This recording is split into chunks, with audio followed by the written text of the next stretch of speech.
শুনছেন আজকের প্রসঙ্গ। এবারের বিষয় সম্প্রতি হয়ে যাওয়া এআই সামিট এবং ভারতের সম্ভাবনা।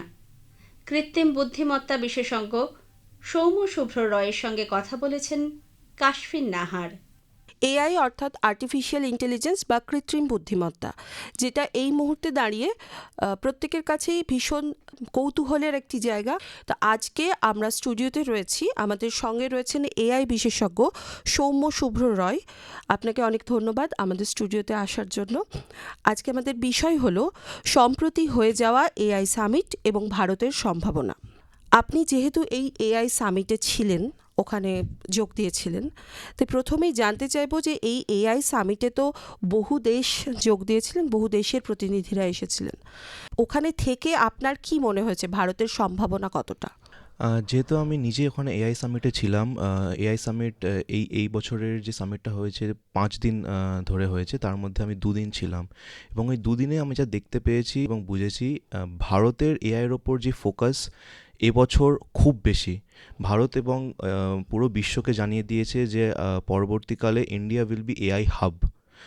আমরা এই ইভেন্টে দেখতে পেরেছি মোর দ্যান 90 দেশ থেকে বিভিন্ন লোকেরা এসছেন যারা ইভেন্টে পার্ট ছিলেন এই ইভেন্টে, এবং একটা গিনিস ওয়ার্ল্ড রেকর্ডও হয়েছে যেখানে 250,000 লোকের বেশি একজন প্লেজ নিয়েছেন, যারা রেসপন্সিবল এআই, এথিক্যাল এআই নিয়ে প্লেজটা নেওয়া হয়েছে।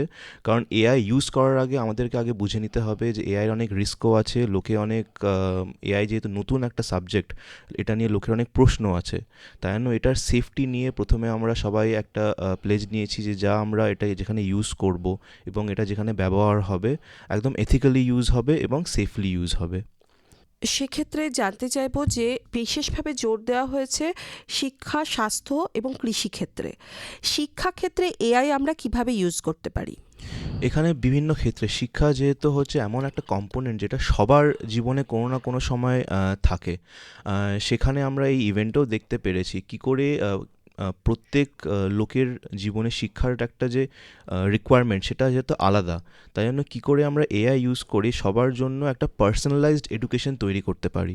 কেউ হয়তো একটা সার্টেন মেথডে একটা জিনিস বুঝলো, কিন্তু সেই মেথডটা হয়তো বাকি 5 জনের জন্য কারেক্ট না।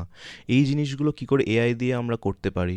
ফর এক্সাম্পল, একটা কোনো কনসেপ্ট যদি আমি আজকে বুঝতে চাই নতুন কিছু, সেটা আমাকে খুব কমপ্লেক্সভাবেও বোঝাতে পারে, সেটা আমাকে খুব সোজাভাবেও বোঝাতে পারে। এআইয়ের মধ্যে সেই ক্ষমতা আছে যেখানে সে কনসেপ্টটা নিজে আগে বুঝবে এবং আমার ক্যাপাবিলিটি অনুসারে এবং আমার যেই সীমা আছে সেই অনুসারে আমাকে বোঝাতে পারবে। এবং এরকম আরও অনেক আমরা সিচুয়েশনও দেখেছি যেখানে AI for students, AI for teachers এবং AI for various other categories, সবার জন্য কোনো না কোনো একটা অ্যাডভান্টেজ আছে in education sphere if AI is used properly. স্কুলেও কিন্তু এখন এআই একটা সাবজেক্ট, মানে কেন্দ্রীয় সরকারি স্কুলে ক্লাস 6 থেকেই এআই একটা সাবজেক্ট।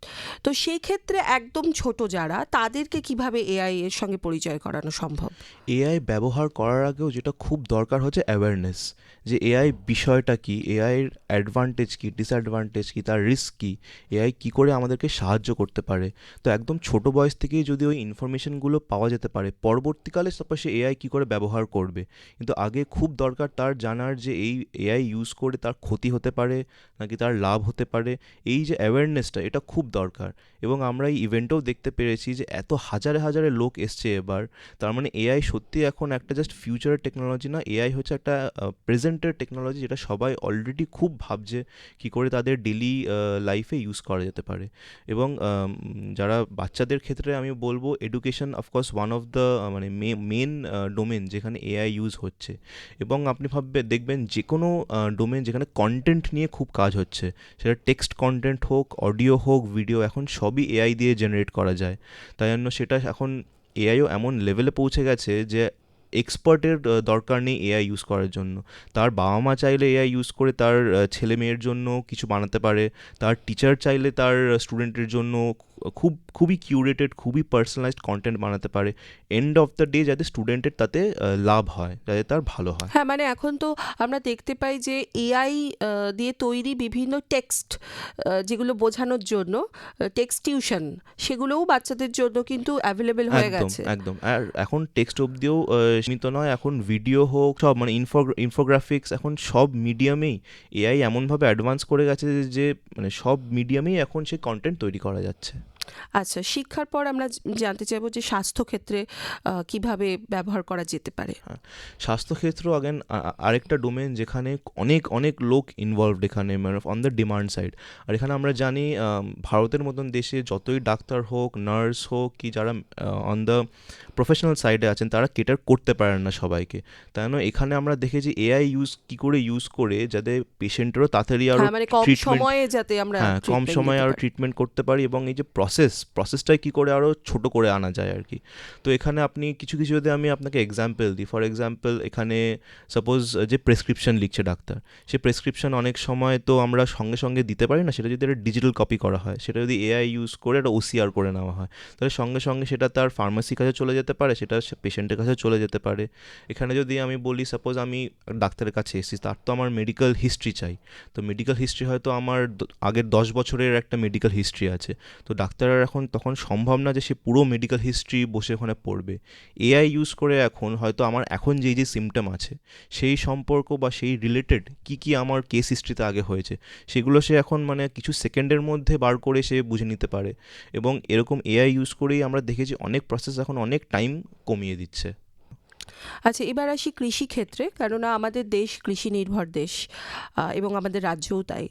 এবং এবারের বাজেটে কিন্তু আমাদের অর্থমন্ত্রী নির্মলা সীতারামন ঘোষণাই করেছেন যে কৃষি ক্ষেত্রে এআই এর ব্যবহারের কথা। তো কৃষি ক্ষেত্রে কিভাবে কৃষক বন্ধুরা এআই ইউজ করতে পারে, এটা যদি একটু। হ্যাঁ, এগ্রিকালচার সেক্টরেও এআইয়ের অনেক ইউজ কেস আছে, সেটা আমরা এই ইভেন্টেও দেখেছি।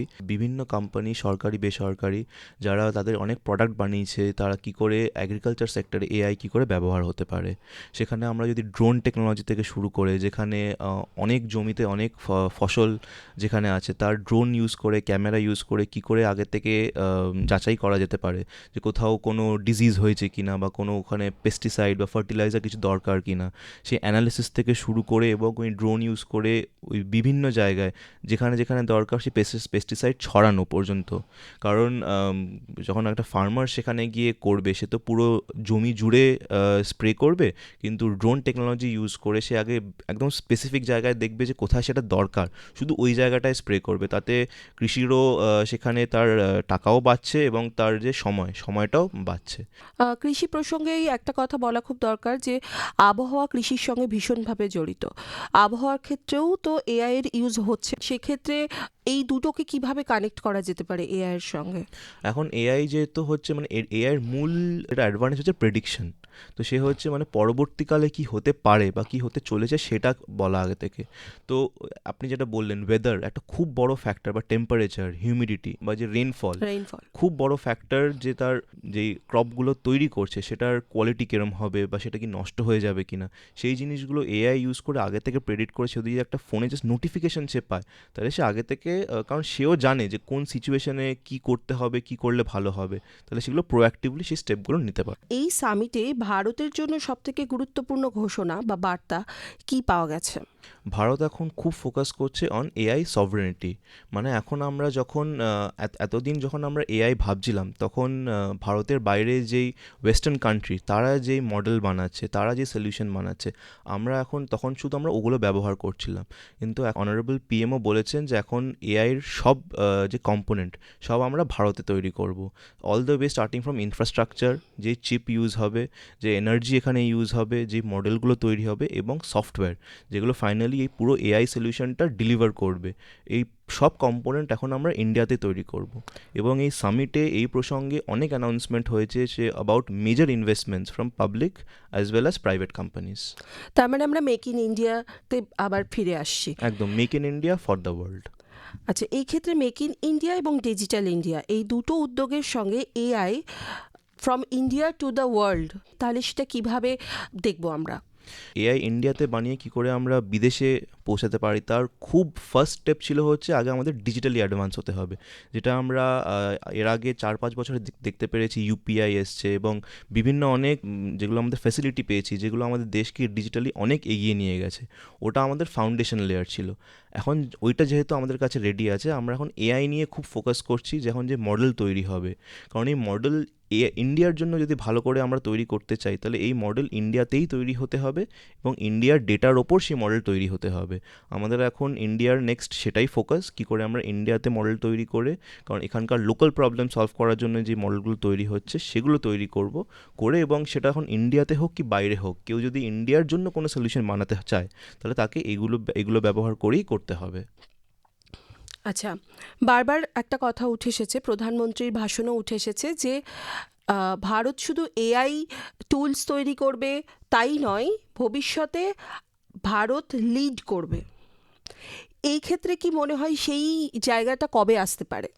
সেই জায়গায় আমরা খুব শিগগিরই চলে আসব, কারণ আমরা এতদিন আমরা যে সলিউশন ইউজ করছিলাম ওগুলো ইন্ডিয়াতে তৈরি হচ্ছিল না, ইন্ডিয়ানদের দ্বারা তৈরি হচ্ছিল না।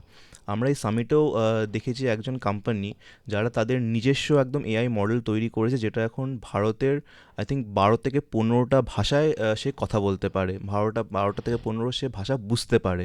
তো এখন আমরা নিজেরা সেলফ কেপেবল এবং সেলফ রিলায়েন্ট, যে আমরা নিজেদের মডেল তৈরি করছি, নিজেদের ডেটার ওপর সেটা ট্রেন করা, এবং আমরা সেটা আমাদের ভারতীয়রাই সবাই ইউজ করতে পারবে। আমরা আরেকটা খুব সুন্দর এক্সাম্পল দেখেছি, যেখানে আমাদের অনারেবল পিএম যখন স্পিচ দিচ্ছিলেন তখন তার পিছনে এআই ইউজ করে সাইন ল্যাঙ্গুয়েজ রিয়েল টাইম তখন তৈরি হচ্ছিল। তো এটাই হচ্ছে অলসো এআই ইনক্লুসিভিটি প্রমোট করার জন্য, যে এআই কী করে বাকিদেরও সাহায্য করতে পারে, যেটা নট অনলি ফর কর্পোরেট বা নট অনলি ফর ইন্ডাস্ট্রি, কিন্তু আমাদের আমজনতার জন্য কী করে এআই ইউজ করে আমরা বিভিন্ন জিনিস দিতে পারি। বহু প্রাইভেট কোম্পানি এআই টুলস বানাচ্ছে, এমনকি এই সামিটেও তারা নিজেদের এআই টুলস শোকেস করেছে। আপনি নিজেও অ্যাডামাস টেক কনসাল্টিংয়ের ফাউন্ডার, আপনাদের কোম্পানিও কি এ ধরনের এআই টুলস বানাচ্ছে? হ্যাঁ, আমাদেরও এখন মেজর ফোকাস হচ্ছে data and AI on cloud, কারণ এখনকার যে এআই সলিউশনগুলো তৈরি হচ্ছে এগুলো খুবই কমপ্লেক্স এবং এগুলো বিভিন্ন ইউজ কেসে কেটার করতে পারে। মূল যেটা আমাদের ফোকাস হচ্ছে, আমরা কি কারোর কস্ট কমাতে পারছি, আমরা কি কারোর রেভিনিউ বাড়াতে পারছি, বা আমরা কি কারোর টাইম, সে যে টাইম দিয়ে একটা প্রসেস আছে সেই টাইমটাকে কমিয়ে আনতে পারছি। এগুলোই আমাদের মেন গোল, বিভিন্ন সলিউশন বানানো অন এআই, যাতে either say revenue benefit or time saving. এবার একটু আসি নেগেটিভ জায়গাগুলো। এআই যেমন সব দিক থেকে এই পজিটিভ ব্যাপারগুলো যেমন রয়েছে, সেরকম এআই ব্যবহারের কিছু ড্রব্যাকসও রয়েছে, সেগুলো যদি একটু বলেন এবং সেগুলো থেকে বেরিয়ে আসার উপায়টাও জানবো।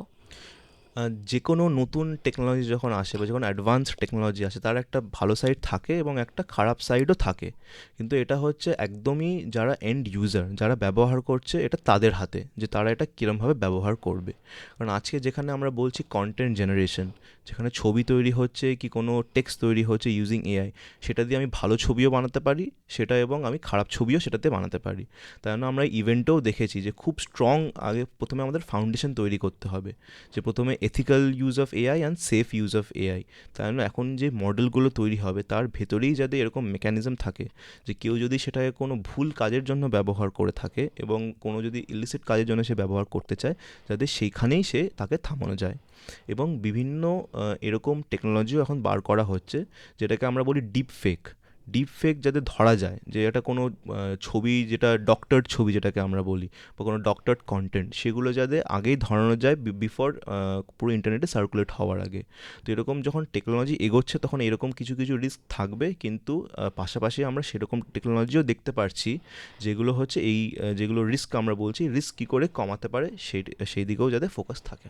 আমাদের এইটা তো ভাবতেই হবে যে আলটিমেটলি এটা হলো কৃত্রিম বুদ্ধিমত্তা, অর্থাৎ কৃত্রিমতা এর মধ্যে রয়েছে, আমরা ব্যবহার করব, ওরা আমাকে ব্যবহার করবে না, এই জায়গাটা আমাদের মাথায় রাখতেই হচ্ছে। অনেক ধন্যবাদ সৌম্য শুভ্র রায় আপনাকে।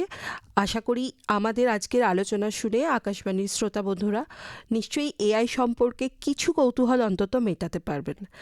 ধন্যবাদ। এতক্ষণ শুনলেন আজকের প্রসঙ্গ। এবারের বিষয় সম্প্রতি হয়ে যাওয়া এআই সামিট এবং ভারতের সম্ভাবনা। কৃত্রিম বুদ্ধিমত্তা বিশেষজ্ঞ সৌম্য শুভ্র রয়ের সঙ্গে কথা বললেন কাশফিন নাহার।